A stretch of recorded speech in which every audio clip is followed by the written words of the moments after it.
Und wir schalten zu unserem Korrespondenten Michael Strempel nach Paris. Welche Absicht verfolgt Sarkozy denn mit der Einführung der Transaktionssteuer? So what type of a perspective Sarkozy and his team has with this introduction of the transaction taxes? How does it look like in the future? Er will damit vor allen Dingen zeigen, dass er konsequent ist. Er hat sich ja für diese Steuer schon im Rahmen der G20 eingesetzt, als Frankreich im vergangenen Jahr die Präsidentschaft hatte.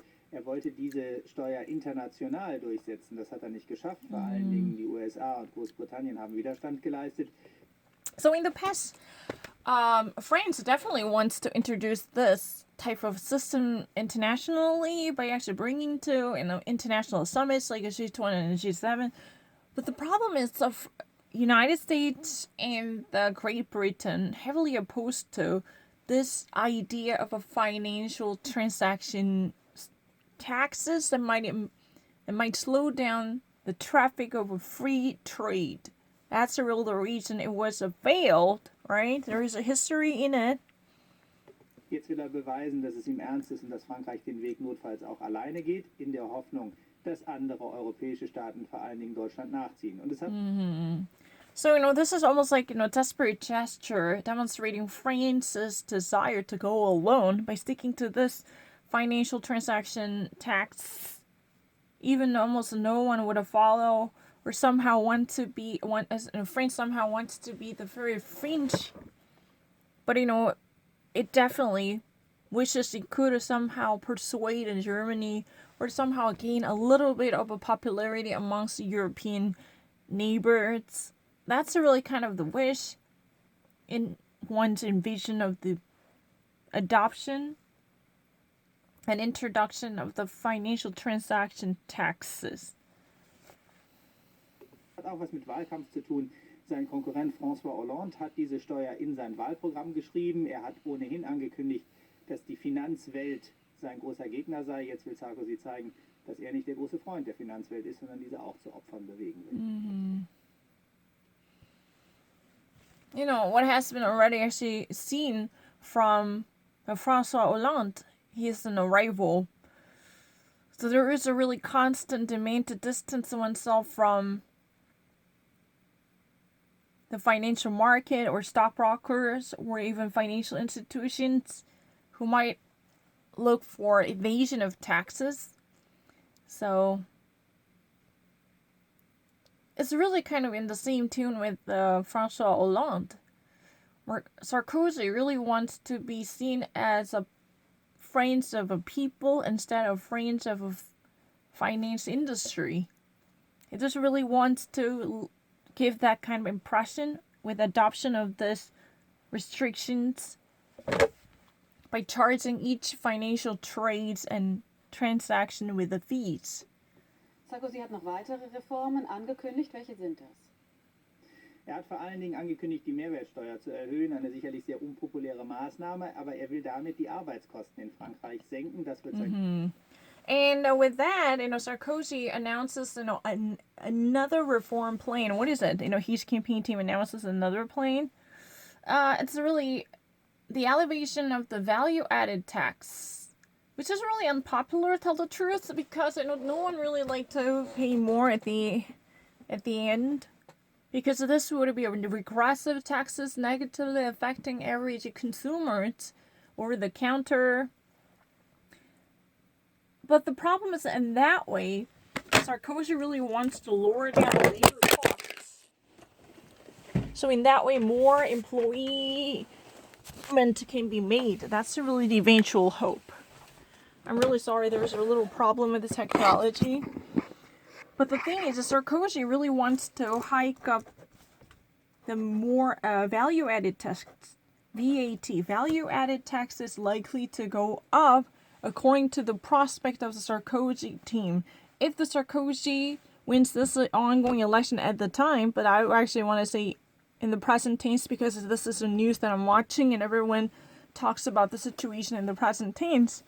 So if Sarkozy hikes up the value-added tax, VAT, then this is really unpopular, right? Because people, normal consumers, would pay more money because that would immediately affect the products or commodities frequently used by everyday people, right? But the problem is, Sarkozy really hopes to see more of savings coming from workers' employment. In that way, employers can hire more people. There could actually be more, money that could be given out to people. That's what they hope.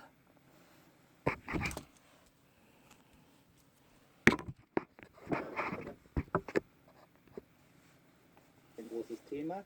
Darüber hinaus hat er gesagt, er wolle, dass die 35-Stunden-Woche in Frankreich wieder abgeschafft wird. Die Sozialpartner sollen ein Modell finden für flexiblere Arbeitszeiten. Notfalls würde aber auch die Regierung eingreifen. Das alles soll aber erst im Herbst passieren. Dafür müsste er erstmal wiedergewählt werden. Das große Thema, was er in den Präsidentschaftswahlkampf tragen will, ist die internationale Wettbewerbsfähigkeit Frankreichs. Dafür widerstehen auch mit unpopulären Maßnahmen. And if this policy were to be practiced, he should be re-elected. But, he really actually hopes he could introduce another series of reform connected to the tax hike. By actually hiking up the value-added tax, he really wish he could somehow manage to lower down the amount of work shared by French workers, and employers would pull out more money, and there could be more value per each work done by whatever employee, right? So the Sarkozy's dream is, he wants to actually get elected, so he could actually perform this jack up of the value-added tax, so he could actually give a greater value attached to everyday worker, so there would be a lower amount of hours worked, it would be lessened to 35 hours. That's really the belief he wants to practice. It's really true. This would be projected to see the daylight in the autumn, but all should it be still promised because he must win the election.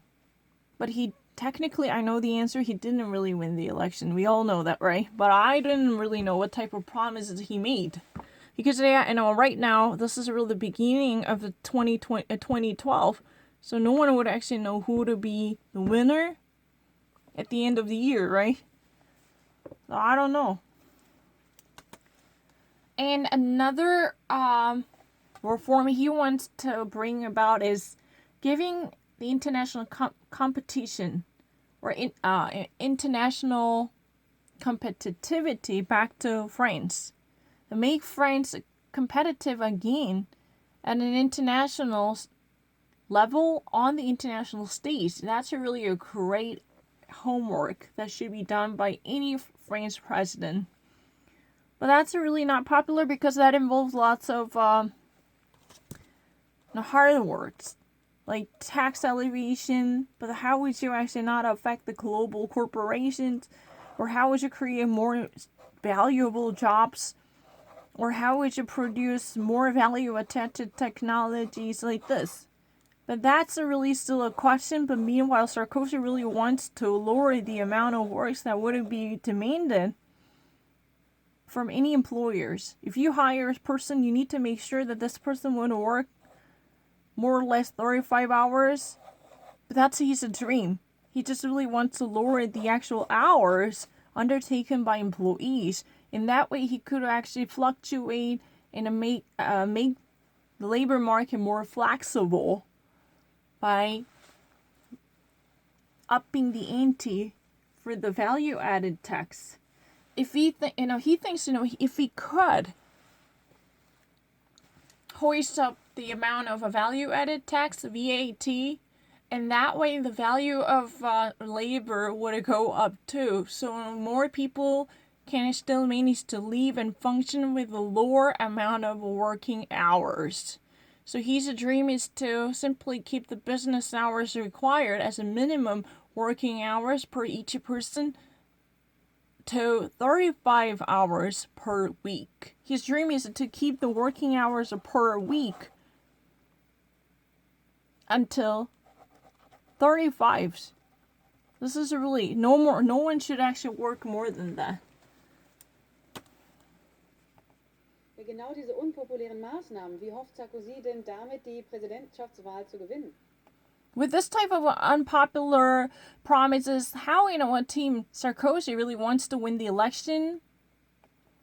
Er geht ein hohes Risiko ein, aber er will sich unterscheiden von seinem sozialistischen Herausforderer François Hollande, der im Moment in allen Umfragen führt. Er sagt, die Maßnahmen, die Hollande vorschlägt, die vor allen Dingen Entlastungen der kleinen Einkommen und der Arbeitnehmer beinhalten, diese Maßnahmen würden die französische Wettbewerbsfähigkeit ruinieren. Er will für das Gegenteil stehen, für ein wettbewerbsfähiges Frankreich, was sich sehr stark an Deutschland orientiert. Das zitiert er immer wieder, das ist ein Riesenthema hier im Wahlkampf. Und er macht im Moment auffällig häufig Referenzen an den alten ex-deutschen Kanzler, den deutschen Ex-Bundeskanzler Gerhard Schröder, den er immer wieder für seinen Reformmut zitiert. Daran will er sich messen lassen, auf die Gefahr hin, dass er die Wahlen verlieren kann. So right now, Hollande is technically leading the election poll. But this is really kind of a battle between the socialism or socialistic democratic and he's a market-oriented economy. Because Sarkozy is not really the person who would actually give money back to workers. He just really wants to minimize the labor hours by asking, companies to hire a certain person. But the maximum amount of hours they would have capitalize on would be around 35. In that way, the labor market would experience leniency and flexibility. And he's been actually constantly looking for chances to create a deregulation for a market, or even actually, adopt more of measures for people who might not actually gain most from the economy. So he's not really being popular. But, he really believes that this is really about France. Even though Hollande is saying that he couldn't ever return all the money to people by actually kicking out the global corporation out of France or trying to hold these people accountable by hiking taxes. But these are really the reason why the French economy experiences no comparative advantage, losing its competitiveness. That's his belief, Sarkozy. He really wishes, in that way, he really wishes, in that way, the country can perfectly obtain their economic reform. If he ever actually resort to the socialistic reform, that would immediately return money back to regular workers and employers, even at the cost of ruining the competitiveness of companies who should actually bring more investment into the nation, or who should actually, flaunt of its high valued estimation, but because of high taxes on corporates or productions and factories, these would actually let other global entities leave the France soil. That's the problem. He actually even frequently cites and overturns the former Chancellor Gerhard Schröder to say we should never actually do that. This is really kind of example we all should learn from. That was really the argument he made, Sarkozy. Sarkozy really wants to contradict himself from François Hollande, saying that even though the easy answer might be socialistic model, giving out more money, or even actually imposing high taxes on job creators and rich people, but we should actually probably think about the regressive taxes like value-added taxes to increase the treasury. But in that way, we just actually don't feel disgusted with it, because simply burdening consumers, that's not the end of the story of the VAT. If we ever actually give more money, that means we actually cherish your labor too. Those are the workers at the counters who actually receive a more hourly wage because of the value-added taxes. Because there exists a greater recognition of the value for each person's contribution. That's what it is about the value-added taxes. More products would be made, but each product would be renewed with its value. That's the real reason why you're being asked to pay the taxes. That kind of argument has been made because it's really unpopular. This type of regressive taxes normally affect the regular consumers. That means those people who are really rich, who would never actually be affected by this tiny cent added to certain products or services. But people who've been who've been really conscious, small consumers who are really conscious of every penny on their receipt, they would have felt that their economy would have ruined because of the VAT, the value-added tax, constantly asking them to pay several cents more, even dollars more, because there had been a greater recognition of the value attached to services and products and the tips. That's the problem, because it's indiscriminatory. There is no target-oriented group that would be taxed. No tax bracket would it be singularly affected. There is no singled out group. Each and every person functioning as a consumer in the society who's been paying out money, they would likely to all be affected by it. And this is really unpopular,